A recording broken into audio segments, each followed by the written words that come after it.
Hello viewer and welcome to my audio-visual presentation. This presentation will be concerning the restoration of the San Jacinto Battleground State Historical Site tidal marshes. Particularly, I will be discussing a few of the plans used to restore the marsh. Let's begin with a little history. On a cool December afternoon in 1835, President Antonio Lopez de Santa Anna of Mexico gave the order to his troops to take rest and eat. Santa Anna had just split his army into three groups after winning the battle at the Alamo, and sent two groups off to defend other territories.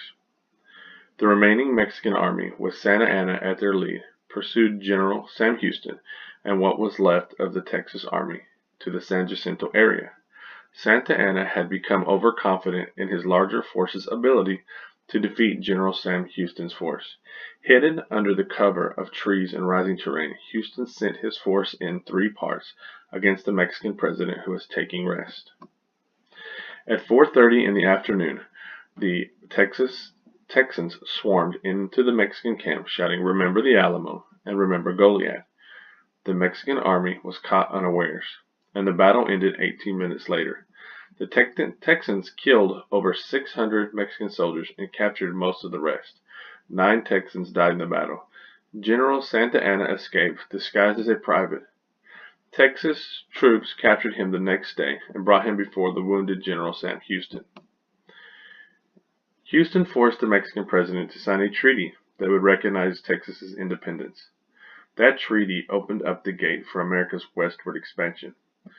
This explanation also gave way to the expansion of the area by the people. Over time, this led to the depletion and destruction of the tidal marsh area at the San Jacinto Battleground. Now that we have a little background into the history of the San Jacinto Battleground site, let's discuss the restoration of the tidal marsh and the plants used in the process. I will be speaking of two green giants and their smaller, bushy cousin that are being used to rebuild the tidal marsh at the San Jacinto Battleground site: the pecan tree, the green ash tree, and switchgrass. Throughout the presentation, slides are used to give viewers a better idea of what each plant looked like. These visual examples will not only help you become oriented with the plant species, but also offer the ability to appreciate their beauty. This slide shows a dead tree fallen across a road. I use this slide to give viewers a frame of reference concerning the look of the tidal marsh before the restoration began. At one time, many tens of thousands of acres of cordgrass marshes lined the coves, flats, channels, and floodplains of the Galveston Bay system. Along with these plants, many trees thrived in the areas close to the marsh as well. Most of the marsh at San Jacinto was buried under 5 to 10 feet of mud and sand dredged from the San Jacinto River to widen the Houston shipping channels. By the 1980s, this area was open water. The land sank or subsided. Industrial water pumping led to subsidence. The marsh and the area around the reflecting pool sit below sea level today. A dike and frequent pumping keep the battleground area dry. These decisions to change the landscape destroyed much of the ecosystem. It's not hard to understand why the restoration process is important to the area and everyone involved. The picture of the dead tree is truly a good depiction of the tidal marsh and what could completely overtake the area if it was not for the restoration project. Like the birth of a child, life springs forth from new plants being used in the restoration process.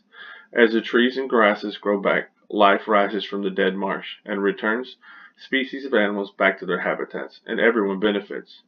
The first of the green giants I will discuss is the pecan tree.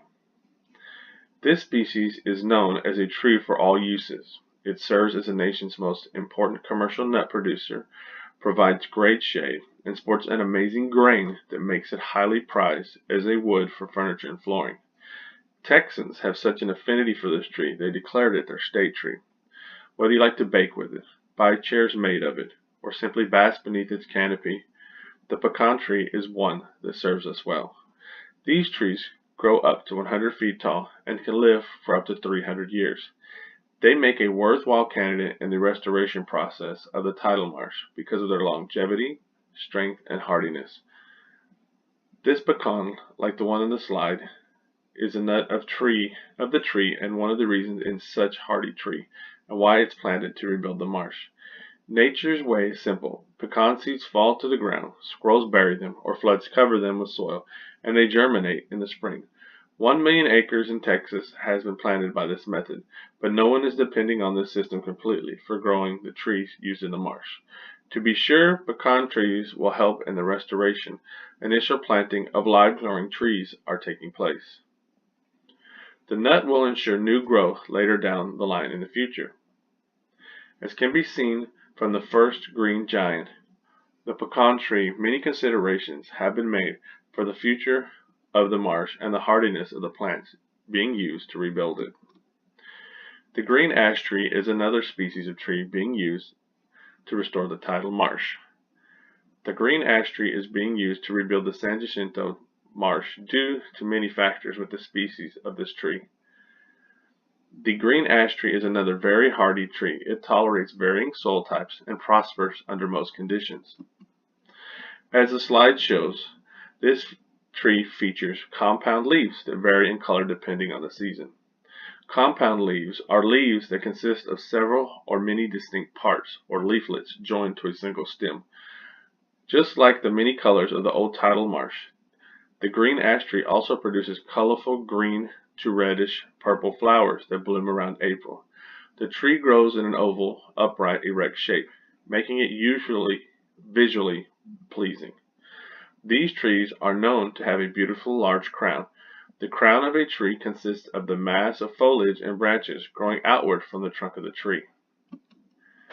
Now we move to the bushy cousin, switchgrass. Switchgrass is a native species to the marsh and is being used to rebuild the marsh. Switchgrass is a tough grass that stands up to a variety of harsh conditions. It adds both texture and color to the area of the marsh. Its large clumps of grass spread slowly over time and make a stunning column of color. This warm season grass blooms in mid to late summer.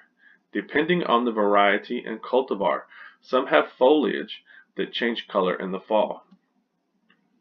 This plant is being used for biomass energy as a renewable crop.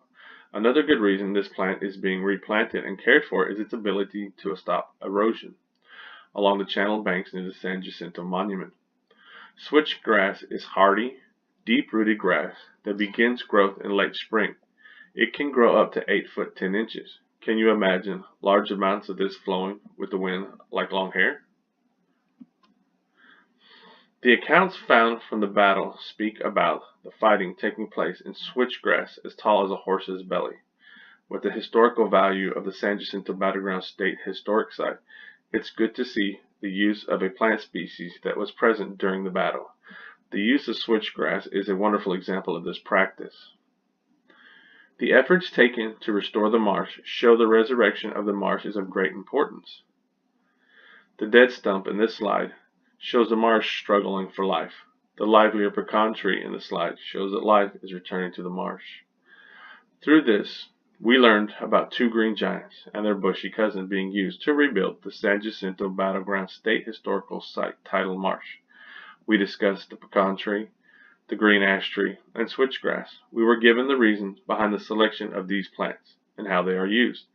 The historical value of switchgrass, the strength and ability to adapt of the tree species were also discussed. Also, some samples of these species were shown to educate everyone on the value of these plants.